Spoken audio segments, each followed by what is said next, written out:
making adjustments to accommodate the yearning and aspirations of the Nigerian political class. Now, on the broader front, it has been about a transition of power from the PDP to the APC in Nigeria's 25 years of unbroken democracy. But now, in last election of 2023, we saw more political parties, especially in the legislative house of government, clinch seats. Now, whilst this was the case, conversations are on if these parties need to form a mega party in terms of mergers, or how do they also wrestle power from the APC? Now, the power wrestling issues are also hinged on the yearning for good governance by Nigerian citizens who believe that beyond political leaders' aspirations for power, there should be an evident translation into the dividends of democracies reaching the average Nigerians. Now, it's from two angles that we greet this conversation this morning. Are political coalitions a threat to democracy, or do they somewhat spell a path of progress in terms of Nigerians' ambitions for the future? Now, off the back of the most recent conversations is the talk of mega parties. And whilst we would have opinions by political analysts who are yet to join the conversation, I'll just throw the question to Chijoke this morning. From the perspective of a Nigerian, Yeah. would you rather see what many people call recycled leaders take on a new name in terms of their political parties without ideologies, or for some reason would you want to see fresh faces brought in under a mega party? Well, your question is quite a very tricky one. And if I were to have an opinion on this, I think every single Nigerian would want, fresh faces in Nigeria's political space. I don't think Nigerians would mind a new political party, even though I know a majority of Nigerians who benefit of, either the APC being at the corridors of power or the People's Democratic Party being a very old party that has already established itself in the country would sort of beg to differ. Our guest earlier made a statement about the APC and the PDP being intertwined in such a way that it's as if APC members jump ships whenever it's PDP's turn, and PDP members jump ships whenever it's APC's turn. PDP spent 16 years, APC has done 10 years or so, and altogether, it has just been. It has just been a mixture of the same set of individuals jumping ships from one party to another. So you at the end of the day, similarities in policies, similarities in gameplay, similarities in politicking, all of these things will certainly come into play. Now, if we want to talk about coalitions, or if there will be a merger, who will merge? Is it the People's Democratic Party that already has its own, damning internal political crisis, with big elephants within the party fighting?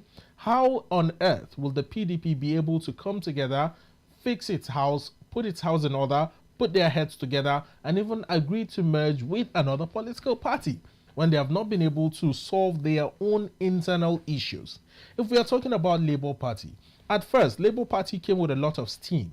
It was like the messiah of all political parties. It seemed like with the Labour Party, the problems or woes of Nigerians was over, as if our political landscape was receiving some sort of, redemption by the Labour Party. And all of a sudden, we have seen the Labour Party plunge into depths deeper than the abyss.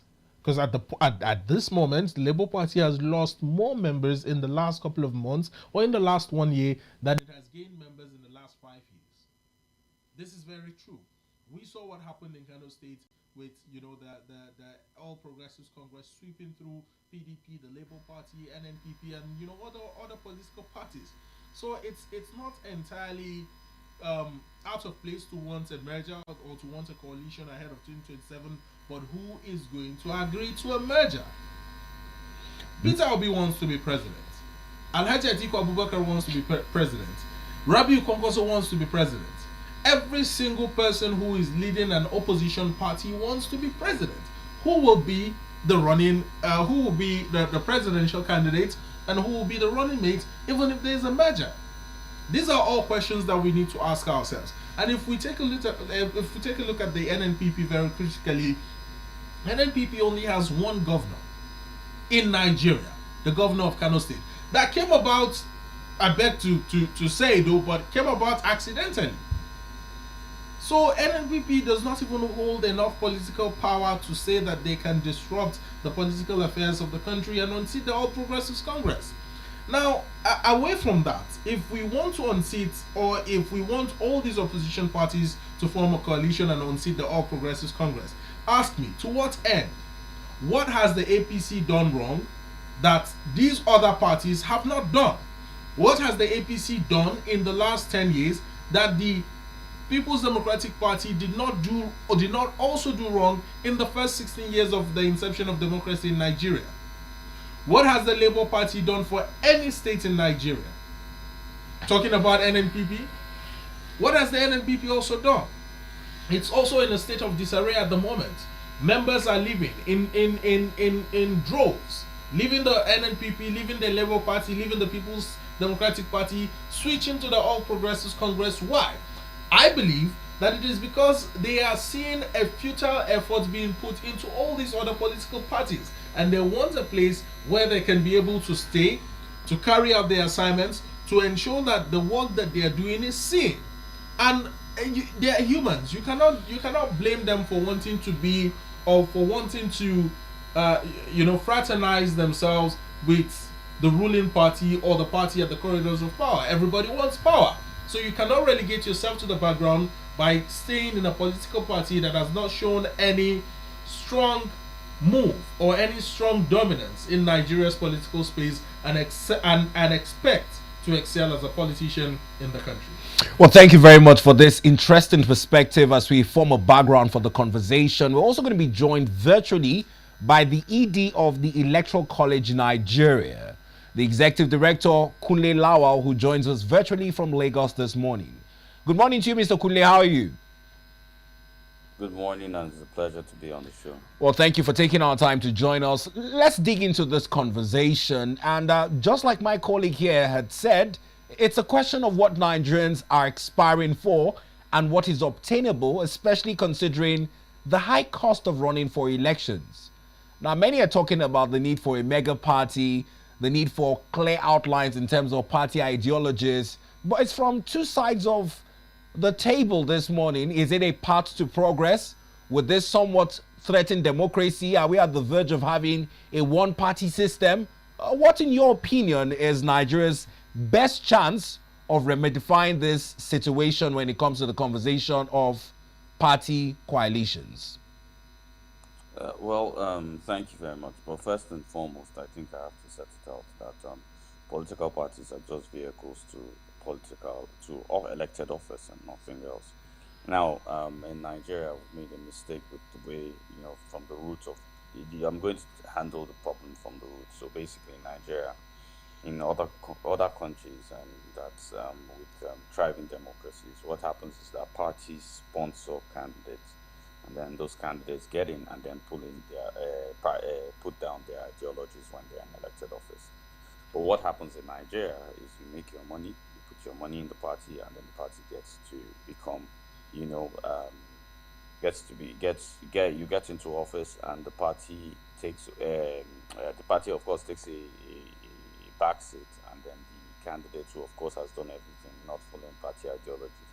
So this is the root of the matter, that generally you don't have politicians staying in a party.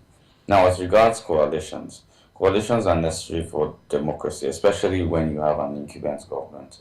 If you look at someone like when Donald Trump was running in the US before he became president, he had to make coalitions with other people outside the Republican Party, and that's because to take out an incumbent party, that's a party that is in power, you will need a coalition. You can backtrack back to Nigeria in 2015.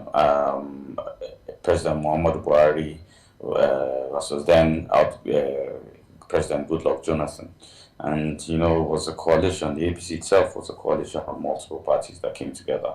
So coalitions, of course, are part to progress, it's a way to instrumental change. But the question is, what exactly is the coalition going to represent?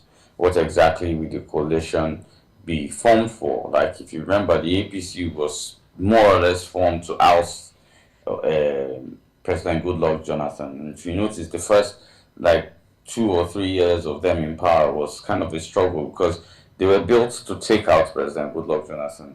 And then now that they're taking him out, what did they do?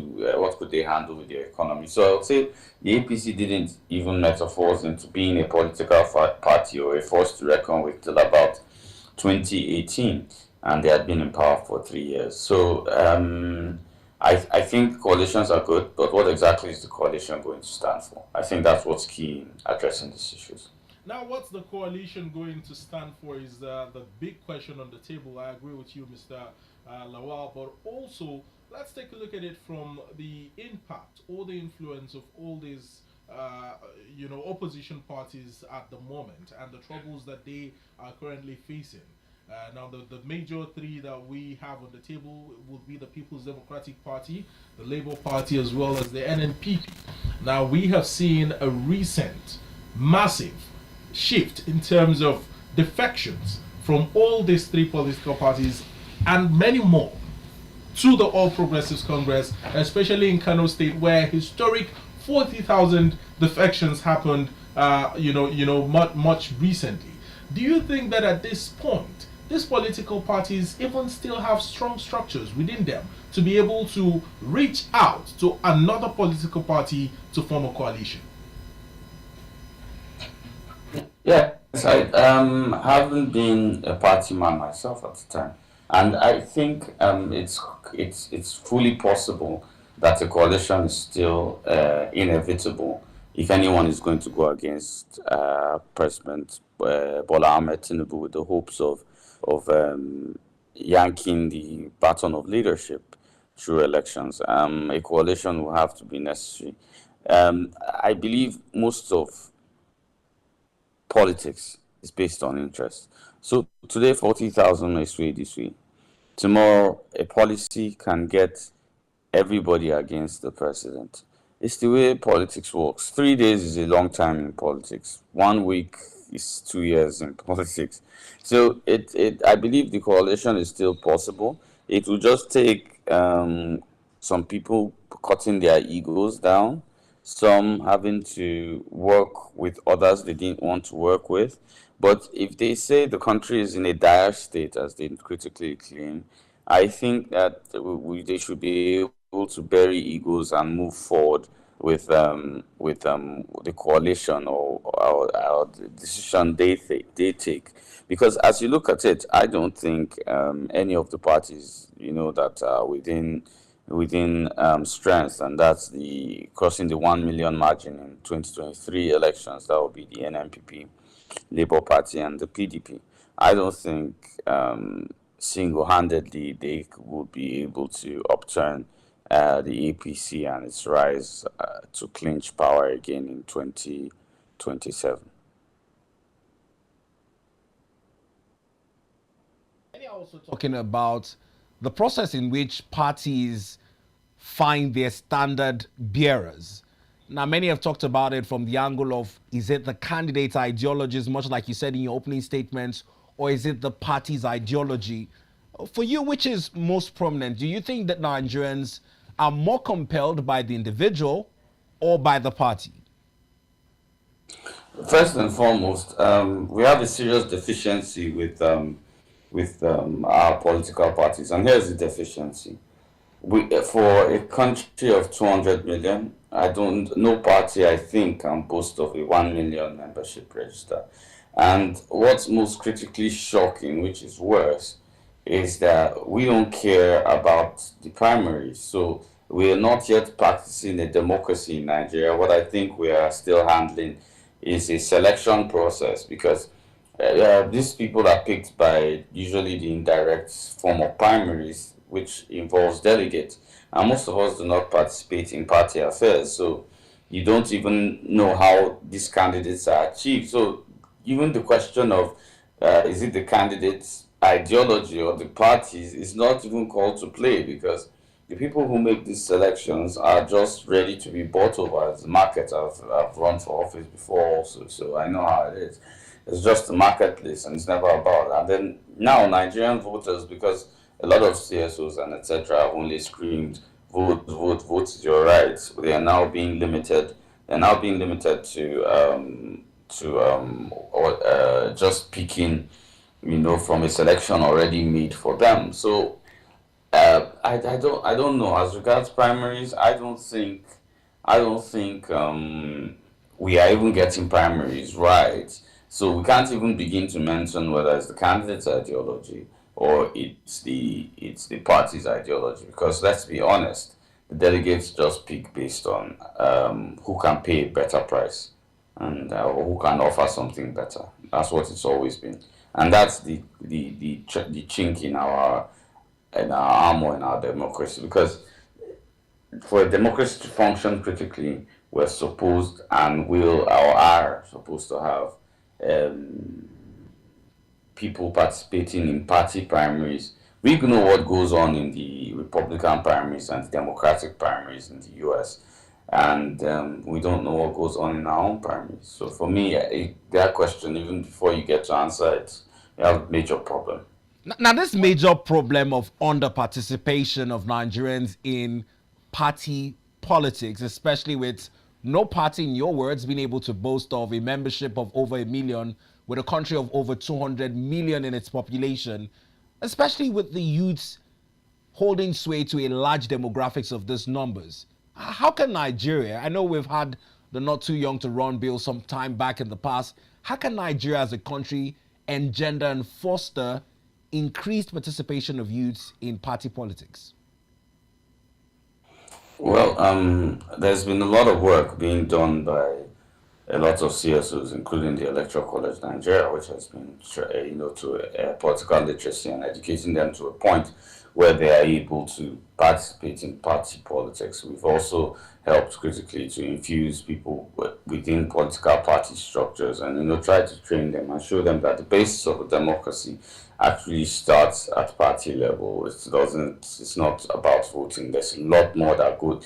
Voting is just the last step of the chain in elections. Election starts from party decisions and etc. So we've been selling this message across, and quite more work I know will be done preceding 2027 on this particular matters. But it's Nigeria. We just hope that we'll be able to sell this message, because the truth is it's quite a tall order, and getting it done is kind of how would I put it, enormous. But a lot of things are being put in play to enhance party participation by Nigerians, especially the youth. And the truth is that the youth, with a 65% population, might not have its president, but should be able to dictate how everything else goes as regards elections. Well, still talking about political apathy. Now, one of the major reasons why many Nigerians, especially the younger demographic, continue to show severe apathy towards electoral or political matters in the country is due to the fact that they feel that no matter what happens at the polls, election rigging is and must happen in Nigerian elections. Also, the issue of setting up election petition tribunals post-election, and it's as if the electorates do not really have a say, except just throwing that ballot paper into the ballot box, but the real decision takes place at the election petition tribunal. If you take a look at all of these indices, do you think that perhaps there could be a way of reinstating that faith and trust that Nigerians used to have in Nigeria's electoral process, apart from what we are seeing today? First and foremost, I must point this out. Rigging can only occur when you do not participate in an election. I think this is a song that hasn't been sung too much in Nigeria and must be critically put into everybody's head. The only reason rigging occurs, which is mostly at collation centers or anywhere from the results in polling units to collation centers. That's where the magic happens. And we've not been around, and I always tell people they can only mess with your mandate if you're not in your polling units. And that's the situation we have in Nigeria. Now, as regards the whole political system, and we generally trying to advance our democracy so that at least a lot of people more can participate. The not young to run bill. Yes, it's there. You have an age limit, but how much finances are being are available to people that can participate, and then how much exactly do they have in their experience do they have to be able to build. I know a lot of work is being done with that, with crowd financing. A lot of work is being done to improve the youth's position in politics, or the average Nigerian's position in politics. But we must accept it's quite a long game, and we must understand that this game is a continuous one, and we must keep putting effort into it to be able to generate the right kind of democracy that we dream of. Now, let's use some key statistics to exemplify our concerns with the youth's participation and overall the participation of Nigerians in elections. Much like you said, it's important to be, at first, a card-carrying member of a political party. That way, we can say we're shaping the conversations on ideology. But when it comes to even determining our leaders, out of a country of over 200 million in its population, in the 2023 general elections, we had only 98 million registered voters, with one third of that figure coming out to decide the winner of the election. How worrying is that statistics? And in that case, what can be done to better improve on the number of registered voters? For me, we've not had a 50% mark participation in elections since 2015. I feel Nigerians don't really care about governance really, because when you look at it, the numbers are even high. What's shocking is that, okay, at presidential election, you have about 30% of the people are like registered as voters participating. When you get to governor, it drops to about 26, 23%. When you get to local government, it drops below 7% across Nigeria. Local government elections is less than 7%. So it goes critically to say that work of political literacy and ensuring people even understand how offices function, because it's critical. One of the biggest problems is even understanding how these offices function. Like most people think, constituency projects, which is an executive function, it's a major job of the legislature. Now, how many people know that constituency projects is totally non-constitutional? And this even goes up to the media and everybody else who seems to drum the legislature for constituency projects. It's totally not constitutional. It's not backed by the constitution, and it's actually robbery. But we allow it in our country because most of us do not know. And when you don't understand how even an office should function, I think it's a bigger problem. So we're going back to the nitty-gritty of even getting back, how people should understand offices function, before now thinking of how to increase and maximize, people participatory in an election. Like I said, those critical, which we talk about a lot, is getting people to be card-carrying members, and not just card-carrying members, participatory card-carrying members. Because Nigerians could be card-carrying members of a party and still not know what's going on. So we have decided to be participatory card-carrying members of political parties. And we think that will be able to gel the kind of candidates, gel the kind of... The truth is, if a lot of people participate in our party primaries, and I'm sure only great Nigerians come out and people who are credible and have capacity, I'm telling you that even if we have a 30% voter turnout of registered voters, we still will have a great president or a great governor or a great legislator or a great House of Rep or a local government chairman. So I think what's key is political literacy, which we feel is most paramount in this conversation.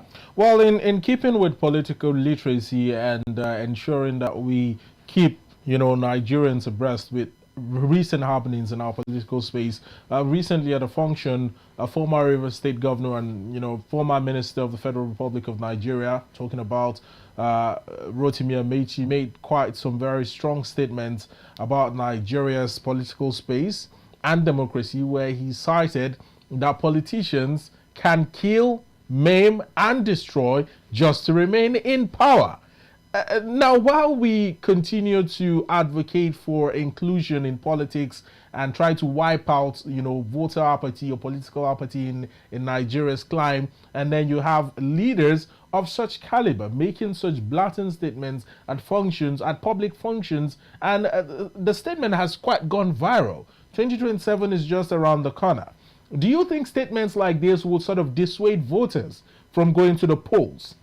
Considering the fact that even leaders themselves or politicians themselves know or are saying things like this that could dissuade people. In your opinion, what do you think?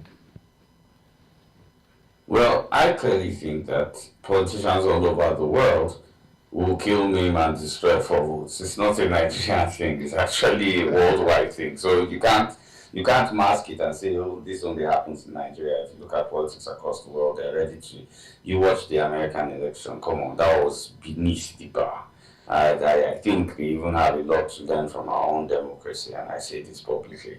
But I think what it does most when statements like that are being made, it's not even voters. It cuts the kind of people that want to participate in party politics and the kind of people that want to run for office. It changes. That's what statements, like that. And, it's been a war trying to get people to come in and say, look, this space is not for, like if you look at local government space, you rarely have graduates, people that, want to participate and give back, wanting to participate in that kind of elections. If you look at most young people, their elections are House of Reps, Senate, those are the elections they are interested in.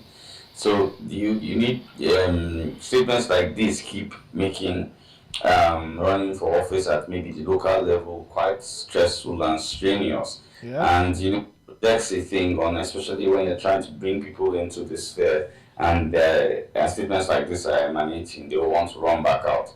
So I think Amici is doing the nation a disservice by the statement he made, and more or less doing democracy a bigger disservice by dissuading people who are already making up their minds to participate in 2027, which making such statements. Now, with this call for voter education, you quite rightly cited the gap we have in being able to convey the message down to the grassroots. Another factor many are also calling for is the inclusion of diaspora voting, citing the fact that some of our best minds and brains have migrated out of the country. And if we're looking to vote the best hands we can into government, we need to also be able to tap from Nigerians in diaspora. This brings us to the question of electoral reforms.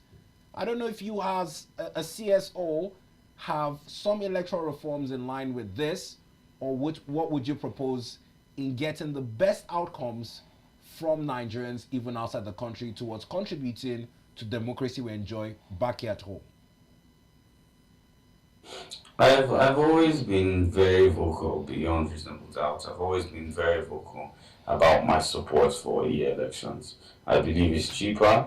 I was part of a team that allowed has the only INEC ratified state executive election done in Nigeria in 2016. Kowa Party had that in 2016, and I've always been behind the elections as the way to curb violence, to curb election rigging, and etc. So I'm fully behind even every Nigerian participating in elections. That is including those, especially those in diaspora. But I would say that these reforms take quite some time. It was included in the Electoral Act of 2022, but that part was not. It was not agreed on by the National Assembly, and I think it will take some time. But eventually, I know that we'll get there. We'll keep pushing for such, because even within the Electoral College, our simulations of elections and etc. are still e-voting, and so I think I'll be very, very strong advocate of that. But like I said, it's a long walk in democracy, and we'll keep trying to put forward the kind of things that will make our democracy better. I don't think since the highest money or finance Nigeria gets comes from Nigerians in diaspora, I think they should only be allowed to participate in our elections also, since they're contributing majorly to the economy. Now, this also brings us to conversations on finding our homegrown solutions to the kind of democracy we run in Nigeria. Many have talked about the fact that we borrowed this system from the Britons, copied from the Americans. And in proposing this, there are talks at the House of Representatives for a 6-term presidency, rotation amongst the geopolitical zones. I don't know if you have any theories or proposals on how best Nigeria can find its own unique type of democracy in that regard. It's normally a joke to me when I hear that democracy is not working in Nigeria.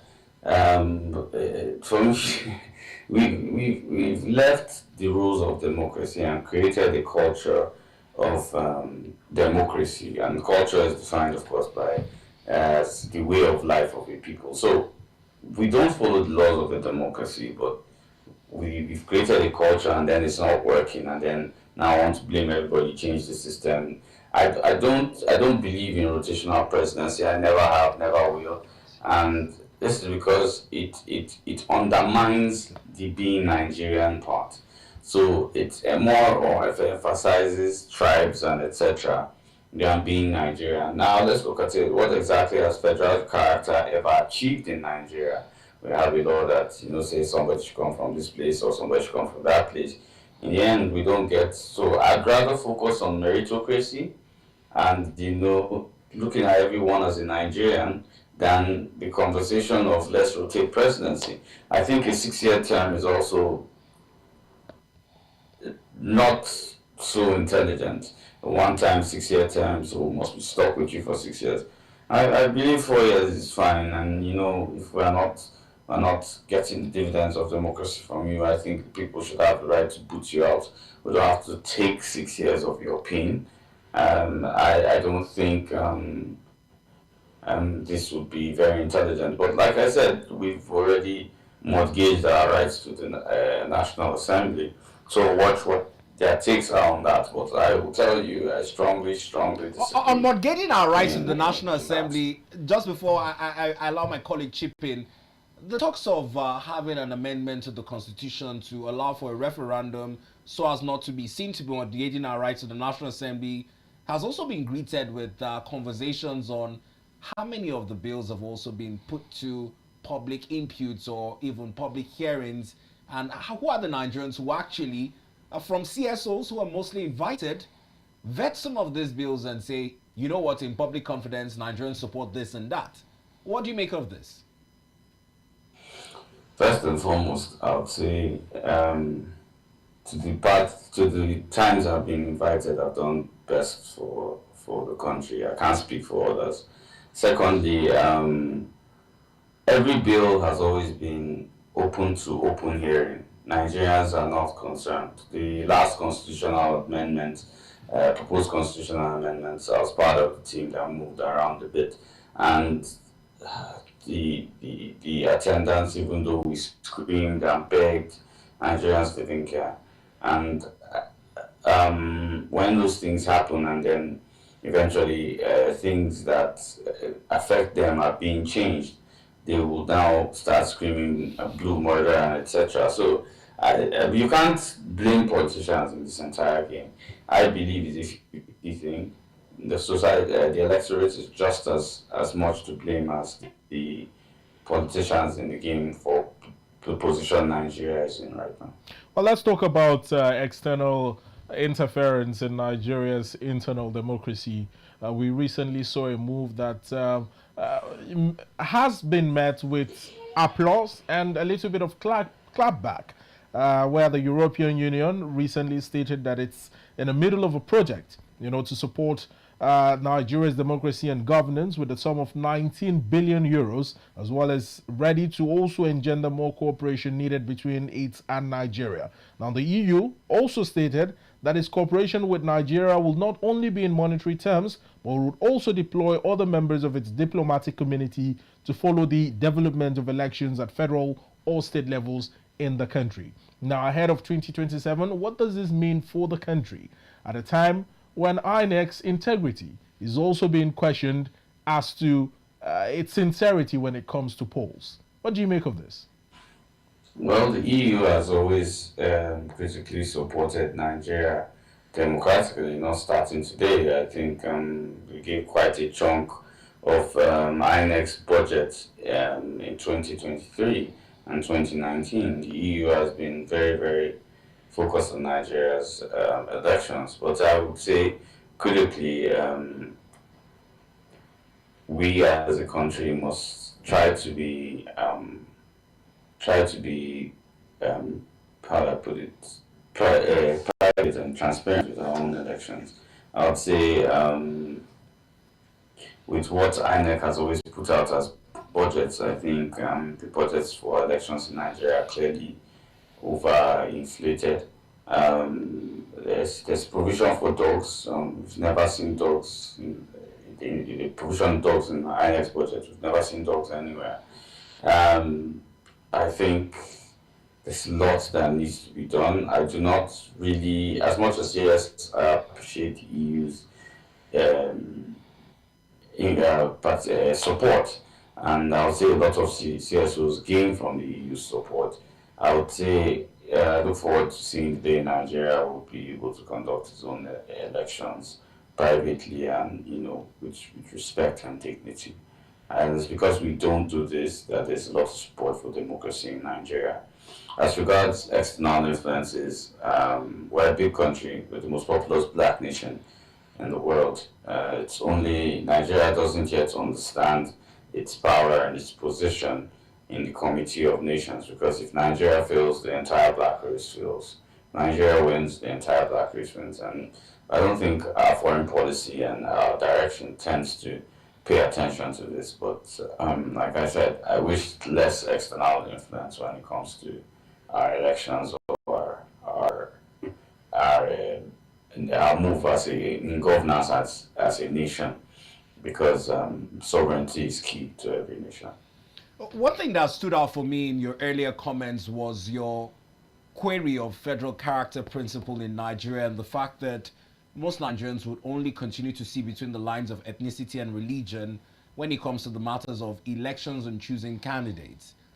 In furtherance of having one united Nigeria, especially when it comes to electing leaders or choosing representatives, how best can Nigeria detribalize these conversations? Because even as recent as the 2023 general elections, conversations on same tickets seem to have been a strong talking point, and going into 2027, it's still conversations on rotations, with the North still calling for its share when it comes to federal elections. For me, I think it's a long journey to detribalize Nigeria, but the first thing we should take out is state of origin and replace that with state of residence. I've always been a proponent of that. I don't think state of origin has helped us do anything.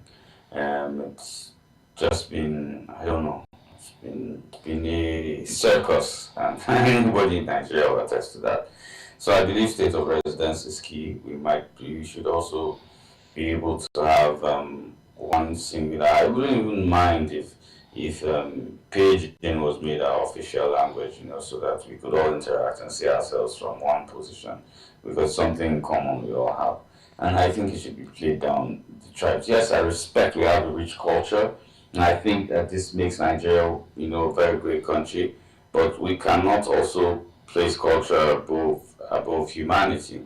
And I believe that regardless of what happens, same religion, same position, same ethnicity, I think we should just have the best person for Nigeria. And if you've tried it this way, rotation, north and south, well, this is our results. Why don't you try it another way? Do you understand? Because what has that given us, really? We're not more unified, we're more separated than we've ever been. Nigeria is in its history since 1966 has always picked based on tribe. If you look at every election, there are 3 major candidates, and those 3 major candidates represent 3 tribes, and there are 250 ethnic groups, which means there's a bias, meaning every tribe in Nigeria is marginalized.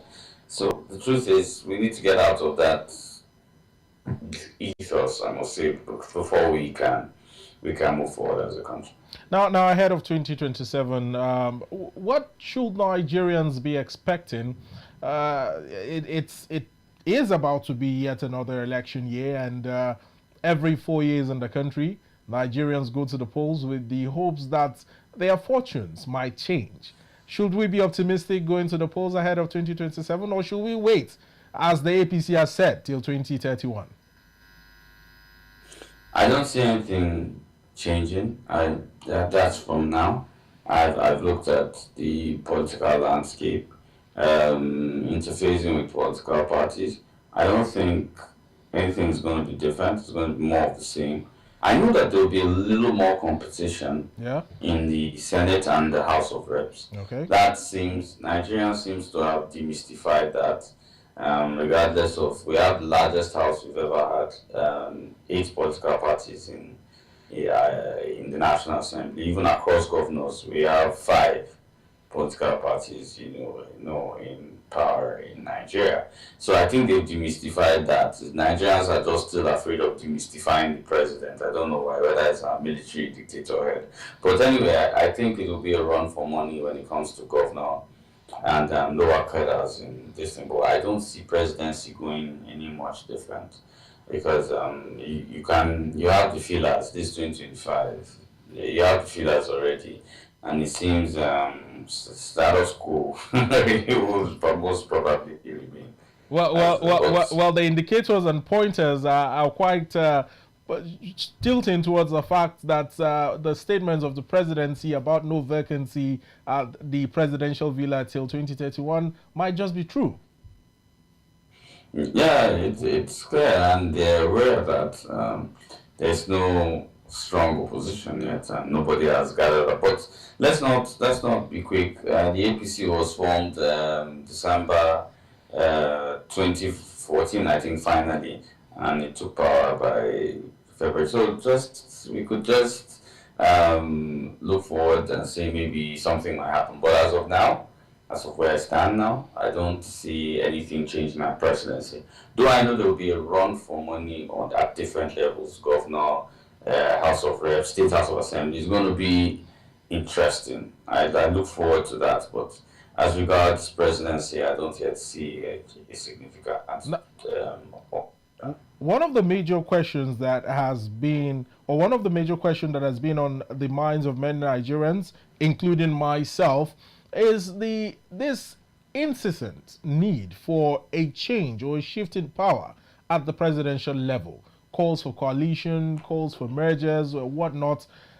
Is the APC really doing that bad for Nigerians? And do Nigerians really need saving at this point?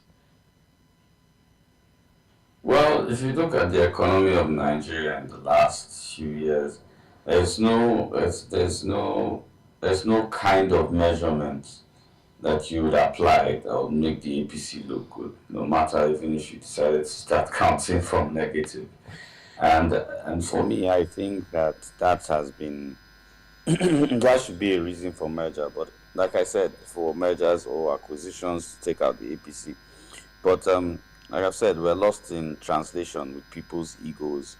People's, in the party, I must be president, I must be president, I must be president. It's this one's turn. I think the APC has learned to play with people's greed. And excuse me, and in playing with people's greed, they have critically found out that they can control power while separating everyone so that no one is exactly strong enough. Well, let's also talk about the voting system. Whilst we agree that the federal elections and the governor's elections, there's the talk about 2/3 of either state local government areas or states in Nigeria determining the outcome. I think one of the things that's helped demystify the National Assembly elections is the fact that it is the past the first post voting system as against the 2-round system for federal and governorship elections. Do you think that this has played a major role in why the outcomes are largely different, much like we've seen in the 2023 general elections? No, so for me, I think the difference in in National Assembly elections, and we're seeing at local elections is people becoming more aware to these positions, and people understanding that they have more power at that level, and they interface with these people directly. I think that has been what has been key to changing that, not necessarily days, and to think that they even vote on the same day of presidency shows how beautiful our democracy is. So it means Nigerians have grown up, and we've taken this into cognizance in 2023. Nigerians have reached an age where they could vote for a president, let's say Labour Party. They would vote for a senator, let's say PDP, and vote for a House of Rep, let's say NMPP. And that's the stage we are at, and it's brilliant to see. So we're still trying to get them to think outside the box as regards presidency, but I think they're doing a better job, and I must commend Nigerians. We're doing a better job with voting at National Assembly level, State House of Assembly level, and at gubernatorial levels. Now, we're hopeful that some amendments can be made. We had seen a lot of recommendations off the back of the 2023 general elections. Some camps were saying that Nigerian elections need to be conducted in a day to reduce the cost and the budget by INEC. People continue to talk about the logistical challenges when it comes to even conducting local government elections, and the fact that up until now, INEC has to contract private contractors for logistics. I don't know if you have any recommendations in closing when it comes to the conduct of our elections, when it comes to the time, the staffs in need, the ad hoc staff, the use of core members, and also in terms of the deployment of election materials. The truth is, Nigeria must first move to an e-elections. Yeah, move to e-elections, and it's imperative, if not to continue to spend money that's inconsequential. And for those that bring up the argument, there's no network everywhere in Nigeria. Do you know how many people are using and all these mobile money services? There are plenty, and let's be honest, they're across everywhere. So what language are you speaking that there's no network? Yes, you have one or two dark spots, but I think Nigeria should really, really move to an e-election. I think you should be able to vote from home. It's to cut down electoral violence, cut down costs. I think we should be able to have a secure system. For me, I think any other route to, saying INEC should be able to handle its own logistics, reduce this, that's just spinning around the coin. The truth is, we're a large country. And, somewhere like India does, both elections, physical and electronic Electronic, election. yeah. Yeah, so I think we should be moving towards that. Any other move towards that, I don't see much tweaking, because we've treated the Nigerian elections, physical elections, to a point where I know that Nigeria is doing the best within itself, as hard as it is, but the human factor still brings an issue to it, a lot of other things. So I think elections remains the only answer to Nigeria's electoral woes. And With technology, Chioke, okay. with technology, it's off the back of also part of the issues of second elections when it comes to deployment of IREV. Nigerians gave it a thumbs up. When it came to the deployment of the same technology in the presidential elections, Nigerians began to question the human interference when technology is supposed to rid it of such glitches.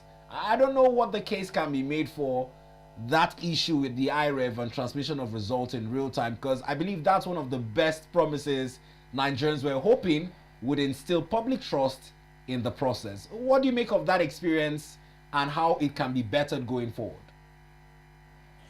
Let's so for me, the 2023 elections was an eye opener, and Nigerians would have seen that though INEC was not, and I say INEC was not outside its authority to say it was not using transmitting electronically.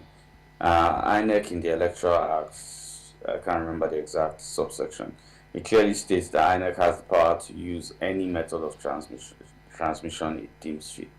But INEC morally came out and told us they were automatically transmitting, electronically transmitting. And You know, for me, INEC broke the moral standing with the people, but they didn't break any laws because they have power to transmit how they want to transmit. So, for me, I think that we want to use technology. We are afraid of the outcomes of technology. That's what I believe. I think it's a fine way to put it. Well, it's a fine way to put it. I think it's the political class that are afraid of the outcome. Nigerians, I don't think in Mr. Lawal's opinion, are afraid of the outcomes. Or do you think it's Nigerians that are afraid? Mr. Lawal, let's get that point very clearly. Who do you think is most afraid of the outcome of technology? Is it the political class or the electorates who go to vote? I think both. Why so? And here is it. Okay. When it comes to those elected, they are scared because they could be kicked out of power in a second. When it comes to the electorate, I can tell you that have you been to the house of someone in the National Assembly in the morning? There are more than 60 people outside. Those people are ready. They don't want you to end their cash cow. They too are afraid of it. Because the moment that guy goes out of office, the goodies stop. So it's a dual-sided thing. No politician can take money out of coffers of government without the civils. And nobody points to the civil service. And that soldier goes, soldier come, barrack with me. They're always there. But nobody points to them in methods of financial misappropriation. We only talk of the governor. The governor cannot sign out funds without a civil servant. Neither can the president, neither can the minister. None of them can. And for me, those ones too are secure in insurance. So they're parts of the electorate. And then, there's also, that may not, so that I add everybody into this WhatsApp group. Even the media. Well, even the media too. It's an open WhatsApp group, Mr. Lawal. You can add as many people as you want. And maybe the CSOs too. We're all culpable. The media too is collecting short, brown and white. And what color of envelopes do you guys collect now? Has it gone to green? I haven't seen anyone. Well, we're all hoping that we can do our bit to make Nigeria the Nigeria of our dreams. All right, in closing. And in closing, we also have CSOs collecting envelopes and co. So when I say it is everybody, I know what I mean when I say it's entirely everybody that is afraid of the elections coming in Nigeria. All right, Mr. Kunle Lawal. Politicians. We must thank you so much. I think this is the point where we'll say, Honorable, please off your mic.